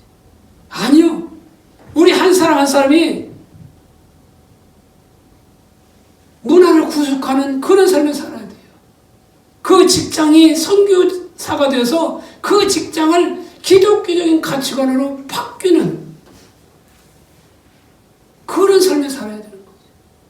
근데 우리가 그런 삶을 살지 못하고 있는 거죠. 왜? 이는 성숙의 윤리가 너무나 강하기 때문에. 그러니까 여호수아가 요단 동편을 두 지파 반을 보내면서 너는 하나님을 사랑하고 모든 길로 행하며 그의 계명을 지키고 친근히 하고 마음을 다하고 성품을 다하고 그를 섬기라고 말하고 있어. 그를 예배하라고 말하고 있어. 그러니까 그들이 바로 그것을 하는 그 일이 뭐예요? 결국 예배하는 일이라는 거죠. 그러니까 오늘 하는 그것은 주일만 하는 그것이 예배가 아니에요. 물론 이 예배가 주일날 와서 드리는 예배가 하나님의 연락되는 그런 예배가 되어야 세상에서도 그 이길 수 있는 힘을 얻고 거기서도 온전한 예배가 될 수 있는 거예요. 단순히 1시간 드려지는 예배가 아니라 이 예배를 위해서는 또한 일주일 동안, 6일 동안 세상에서 거기서도 예배가 돼야 돼요. 그래야 온전한 예배를 드릴 수 있어요. 그런데 예수님은 철저하게 하나님의 방법을 따랐어요. 하나님의 길을 따랐어요. 그래서 요한복음 5장 19절에 보면 그러므로 예수께서 그들에게 이르시되 내가 진실로 진실로 너에게 이르노니 아들이 아버지께서 하시는 일을 보지 않고는 아무것도 스스로 할 수 없나니 아버지께서 행하시는 그것을 아들도 그와 같이 행하느니라 이렇게 말하고 있어요. 예수님은 아버지의 행하시는 일을 보지 않고는 아무것도 스스로 할 수 없대요. 아버지께 일하시니 나도 일한다. 그 말은 다른 말로 하면 아버지께 일하지 않으면 나도 일하지 않는다는 거예요. 그러면서 아버지 행하시는 그거, 아버지께 보이시는 그것을 아들도 한다는 거예요. 아버지가 보이지 않으면 아직 때가 안 됐음을 알고 안 하는 거죠. 그러니까 결국 예수님은 하나님의 목적을 보시면 그 목적대로 하되 그 목적을 이루기 위해서도 뭐예요? 자기 방법대로 하지 않고 하나님 방법대로 하는 거. 아까 잠깐 살펴봤지만 요한복음 5장에 베데스다 연못가 38년 병자를 고치잖아요. 그곳에는 많은 병자들이 있었죠. 왜? 가끔 물이 천사들이 와서 동원하는데 누구든지 가장 먼저 뛰어드는 자는 치유를 받는다는 전설이 있든지 실제가 있든지는 모르지만 그런 것이 있어서 다 솔로몬의 행각에 모여 있었어요. 물론 다 치유할 수도 있었는데 하나님 그날 누구를 치유하기로 하냐? 38년 병자를 치유하기로 하셨어요. 그런데 치유하는 방법도 여러 가지 방법이지만 어떻게 했어요? 하나님은 자리에 들고 걸어가라고 하는 것이 하나님의 방법이었어요. 근데 그 자리에 들고 가면 그날이 안식일이기 때문에 분명히 핍박받을 것도 알았어요. 그럼에도 불구하고 그것이 하나님의 방법이기 때문에 예수님은 하나님의 평가만 소중히 여기기 때문에 어떻게 했어요? 핍박을 받을 걸 알면서도 내 자리를 들고 걸어가는 거예요. 그걸 우리가 치유받잖아요. 아니나 다를까 종이 지더라도 핍박하잖아요. 그러니까 예수님은 하나님의 방법을 살기 위해서 늘 하나님을 찾고 하나님과 친밀한 교제 가운데 그러면 하나님의 방법을 따라 살기 위해서는 어떻게 하는 것이 중요하냐? 하나님께 묻는 거예요. 그래서 성경에 보면 가장 잘 부르는 사람이 누구예요? 다윗이에요. 그 대표적인 것이 사무엘상 30장인데 다윗이 사울을 피하기 위해서 있는 사람 600명과 함께 더불어서 블레셋에 가게 됩니다. 그래서 가드왕 아기스는 시글락을 다윗에게 주어 가족들이 그것을 살게 하잖아요. 근데 당시 블레셋이 이스라엘과 전쟁에 싸우려고 군대를 모집하게 되고 아기스는 다윗에게 너와 내 사람들이 나와 함께 나가서 군대에 참가하라고 말합니다. 그러니까 다윗은 그동안 가드왕 아기스의 은혜를 입었기 때문에 어떻게 했어요? 흔쾌히 허락하고 나가서 싸우려고 했지만 블레셋 수령들이 반대하는 거예요. 여기서 한 가지 알아야 할 것이 뭐냐? 블레셋이라고 하는 나라는 그냥 한 나라로 이렇게 된 것이 아니에요. 다시 말하면 그 5방백, 방백이지만 어쩐 족장이라고 볼 수 있어요. 5 부족이 모여서 블레셋이라는 나라가 된 거예요. 그러니까 5 방백에 의해서 다스려지는 부족 연합의 성격의 정치 체제를 가졌는데 이 5 부족들의 수도가 어디냐면 아스돗, 아스글론, 에그론, 가드, 가사예요.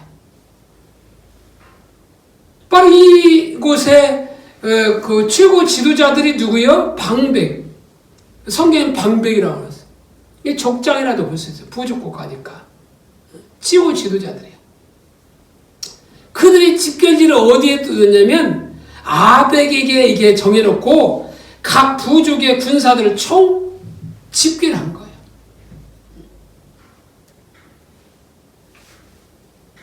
자, 여기 보면 지금 나올 건 아닌데 그 방백들이 와서 보니까 누가 있는 거예요? 다윗과 그 군사들이 거기 있는 거예요. 그러니까 그 방백들이 아기스에게 왜 이 무리 사람들 무엇을 하려고 하냐고 물어보는 거죠. 그러니까 아기스가 그가 망명한 날부터 오늘까지 그 허물을 보지 못했다. 그러니까 방백들이 노하면서 이 사람을 돌려보내라. 그 이스라엘 걸그룹이 다윗은 천천히요, 아니 사울은 천천히요, 다윗은 만만이라고 그 노래 들어보지 못했느냐. 그러면서 돌려보내잖아요. 그래서 다윗과 그의 일행들은 자기가 머물던 시글락으로 돌아와 보니까 아말렉인들이 와서 다윗과 그의 사람들의 아내와 자녀들 다 사로잡아 갔어요. 이때 다윗을 위해서 모든 백성들이 울고 또 이 백성들이 그것을 차지하니까 어떻게 합니까? 마음이 슬퍼서 다윗을 돌로 치려 죽이려고 하잖아요.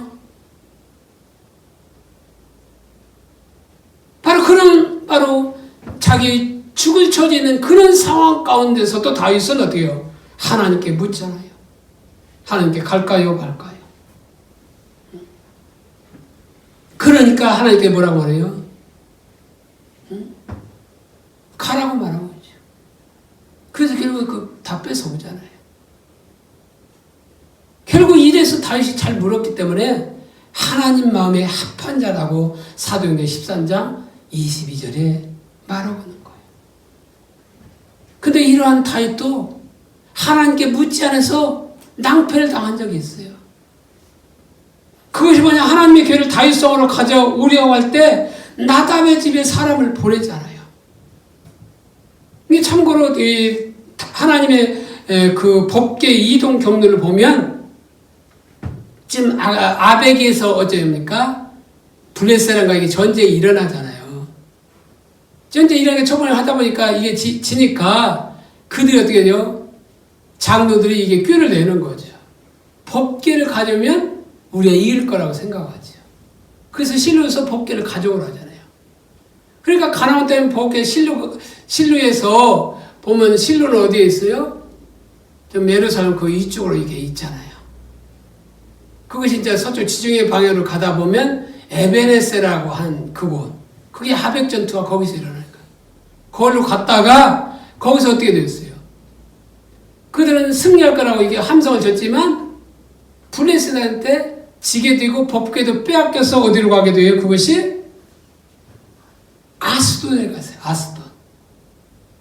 아스돈에 가서 보니까 그다 다곤 신상에 도니까 그 다음날 보니까 어디요? 다곤 신상이 그 넘어져 있는 거예요. 그 다음날 보니까 못 가? 손이 다 부러져가지고 어떻게 해요?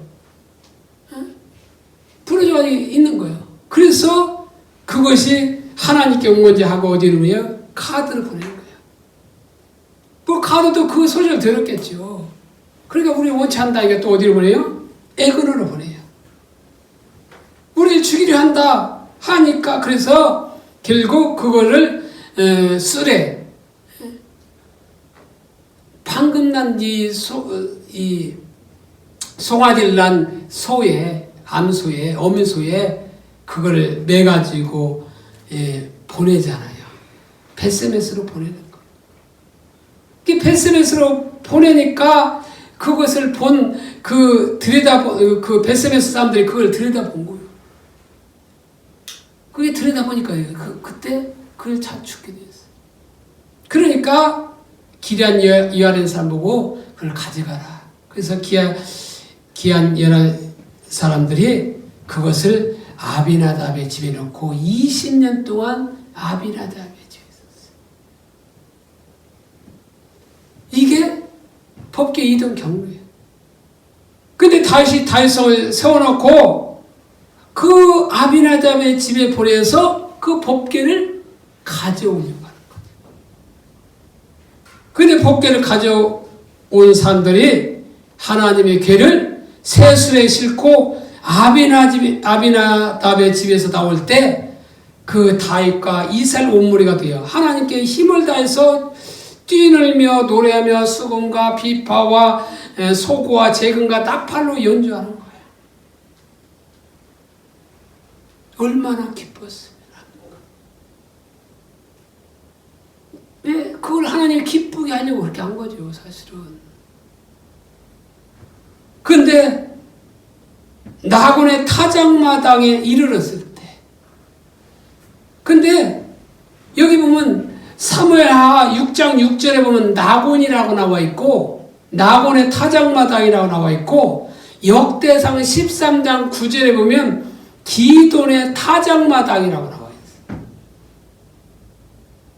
똑같은 내용인데 사무엘하는 나곤의 타작마당, 역대상에는 기돈의 타작마당이라고 나와 있어요. 이게 이러한 차이점에 대해서 여러 가지 견해들이 있어요. 여기 보면 그 페트라 주석에 보면 첫 번째 견해가 뭐냐? 원문 파손으로 인해 두 저자의 실수로 보는 견해가 있어요. 더 인터프리터 바이블에 그렇게 나와 있어요. 원문 파손에는 두 저자의 실수로 이것이 나곤이라 쓸 것이 뭐 기도인에 썼든지 기도에 쓸 것을 나곤에 썼든지 뭐 이렇게 했다는 거죠. 또 두 번째는 뭐냐? 기돈을 타작마당의 주인의 이름으로 보고 나곤을 타작마당의 수식으로 보는 해석이 있는데 나곤이란 뜻은 예비된이라는 뜻이 있어요. 그래서 나곤의 타작마당은 기돈의 예비된 타작마당이라는 해석이에요. 근데 이 해석은 나곤을 원문이 쿤인데 예비된, 준비된 파생을 본데서 나오는 이는 견해가 두 번째 견해. 세 번째 견해는 뭐냐? 나곤을 예비된, 고정된이라는 수식어로 보고 기돈도 타작마당을 수식하는 말로 보는 견해인데 기돈이라는 것은 파괴, 재앙이라는 뜻을 단어로서 이 견해는 예비되었던 타작마당은 하나님의 재앙이 우사에게 내린 재앙의 타작마당이 되었다, 이런 해석을 말하고 있는데 렌지라고 하는 사람이 그렇게 말한 것 같아요. 네 번째 견해는 이 세 번째 견해와 같이 기도는 사람의 이름을 보지 않고 재앙으로 해석하긴 하나 나곤을 예비된 또는 고정된 이란 말로 보지 않고 낙하, 이거는 낙하는 뭐냐? 치다 이런 뜻인데 이에 분사로서 충돌하는 이란 의미로 해석하는 견해인데 이게 케이지라는 사람이 그렇게 말했어요. 따라서 이 견해는 이 타작마당을 충돌의 타작마당이며 재앙의 타작마당이라고 이렇게 해석하고 있는 견해입니다. 근데 이 이상과 같은 네 가지 견해 중에 어느 것이 가장 정확한 해석인지는 판단하기는 어려워요. 그렇지만 그 중에서 3번이나 4번을 지지하는 것이 비교적 무난하다는 거죠. 왜냐하면 2번 같은 경우는 바로 본문의 문맥과 자연스럽게 어울리지 않게 되고 1번 같은 경우는 성경에 영감성을 부인하고 있는 거죠. 근데 3, 4번은 어떠냐? 우사가 잘못함으로 재앙이 임했다고 한 본문의 구절과 잘 어울리기 때문에 그래요. 그러나 이 상과 같은 견해에도 불구하고 기돈이 나곤의 다른 이름일 가능성 역시 전혀 배제할 수 없는 이것을 늘 염두할 필요는 있다는 것. 견해 나오지 않지만 기돈의 또 다른 이름이 뭐요? 나곤이라고 할 수 있어요. 저기 할아버지 집에 가면 그걸 입점부락이라고 하잖아요. 또 다른 이름이 있어요. 갓점부락. 사실 간입자 입점이거든요. 한문을 하면 그 입점을 썼냐 갓점을 썼냐 이게 다 다른 거죠. 그런 것처럼 뭐 여기 보면 뭐요? 기돈이 다른 이름이 나곤일 수 있어요. 근데 그 무엇인가는 아직 정확하게 나오진 않았어요. 그래서 이 두 이름은 있다. 이것만 알면 되는 겁니다. 그러니까 나곤의 타작마당에 이르자 소가 띠므로 우사가 손으로 괴를 붙들었다가 죽은 거예요. 그러니까 바로 이것은 뭐예요? 하나님이 진노하실 거예요. 왜? 하나님이 방법대로 행하지 않기를 하나님의 진노하셨지만 다윗도 분해서 어떻게 해요? 하나님의 계획을 오베데돔에 놓고 그냥 오버버린 거예요. 그게 여기 뛰놀다 이 말은 원어로 서마트 미끄러지다 걸려 넘어질 뻔하다 이런 뜻을 가지고 있어요. 그게 소들이 돌뿌리에 걸리거나 미끄러져 비틀거리는 상태를 묘사하고 있는 말인 거예요, 사실은. 근데 성경은 사무엘하 6장 7절에 보니까 우사가 잘못함으로 하나님이 진노하셨다고 말하고 있어요. 그러니까 우사의 행위는 인간적으로 보면 또한 상황 윤리적으로 보면 전혀 잘못한 것이 없어요. 왜? 지금 소들 띠므로 이 법궤가 넘어지면 어떻게 해요? 부서질 수 있잖아요. 그러니까 인간적으로나 윤리 상황적으로 그 붙드는 것이 빠질 수 있는 거예요. 근데 그 행위가 하나님의 말씀에 의할 때 오면은 신성 모두의 행위였다. 법궤는 누가 옮기게 되어 있어요? 법궤는 네 자손이 옮기게 되어 있는데 특별히 이 법궤 지성소에 있는 그 물건들은 누가 옮기냐면 고앗 자손이 옮기게 되어 있어요. 근데 운반할 때도 어떻게 해요? 법궤를 만지지 말라고 했어요. 그것도 어떻게 할 때는 어디요? 그 아론과 그 제사장들이 그거를 어떻게 해요? 싸게 되어 있어요. 그러니까 하나님의 인재의 상징물로서 법궤는 거룩한 것인가 아무도 들이지 말라고 했어요. 들여다보면 죽을까 한다. 실제 베세메 사람들이 그걸 들이받다가 어떻게 했어요? 죽었잖아요. 그러니까 그 법궤를 운반할 때 어떻게 했냐? 그것을 완전히 싸서 그 채를 고리가 있어. 법궤는 고리가 있는데 고리가 있어 이렇게 채를 잡고 이렇게 움직이게 돼 있어요. 근데 이게 하나님의 길인데 그들이 어떻게 했어요? 새 수레에다 옮기는 거죠. 그거 옮기다가 나곤의 타작마에 이래서 소가 띠므로 법궤가 넘어질 때 그것을 우사가 잡았다가 결국 우사가 죽죠. 이게 자기 방법이에요. 그래서 하나님의 개가 오베데돔의 집에 석 달 동안 있었는데 그 집이 하나님이 축복해 주신 거예요. 그 소식을 다윗은 듣고 나중에 자기의 근본적인 잘못이 하나님께 묻지 않았던 것에 있음을 그가 깨닫고 어떻게 해요? 회개가 그것을 가져오게 되잖아요. 이처럼 하나님 방법도 아니면 물어야 돼요. 그래서 하나님의 말씀을 통해서 영적 분별력은 하나님의 손을 구하는 삶에서 주어지지 않아요. 하나님의 얼굴을 구하는 삶에서 바로 주어지게 되어 있다는 것. 그래서 하나님의 얼굴을 구하는 삶의 특성은 오늘 본문에 1, 2절에 나오는 것처럼 하나님의 주권을 인정하고 3절에 나와 있는 것처럼 하나님과 친밀함을 구하여 나갈 뿐만 아니라 4절에 나오는 것처럼 하나님만을 기쁘시게 하는 그 열망과 하나님의 뜻만 이루어지기를 원하시는 그 열망과 하나님의 방법, 하나님의 길을 따라 살아가는 삶을 살아야 되는 거죠. 바로 이런 자들에게 하나님은 약속하고 있는데 그것이 뭐냐? 5절에 그는 여호와께 복을 받고 구원의 하나님께 의를 얻을 것이라는 거예요. 근데 이런 자가 누구예요? 그렇게 1절에서 4절까지 행하는 자가 누구예요? 이런 자가 6절에 이는 여호와를 찾는 족속이요 야곱의 하나님의 얼굴을 구하는 자라는 거지. 그러니까 하나님을 찾고 하나님의 얼굴을 구한다는 말은 동일한 말이죠. 하나님을 찾는다, 하나님의 얼굴을 구한다, 동일한 말이에요. 동일한데 하나님의 얼굴을 구하는 사람들의 특징은 하나님의 주권을 인정하는 거예요. 그리고 하나님과 친밀함을 구하여 나가는 자고, 늘 삶 속에서 하나님만 기쁘시게 하기를 원하시는 열망을 가지고 있고, 하나님만 뜻만 이루어지기를 가지는 열망을 가지고 있고, 하나님의 방법대로 따라 사는 삶을 살아간다는 거예요. 이런 자들에게 하나님의 영적인 분별력을 열어주실 것이라는 거예요.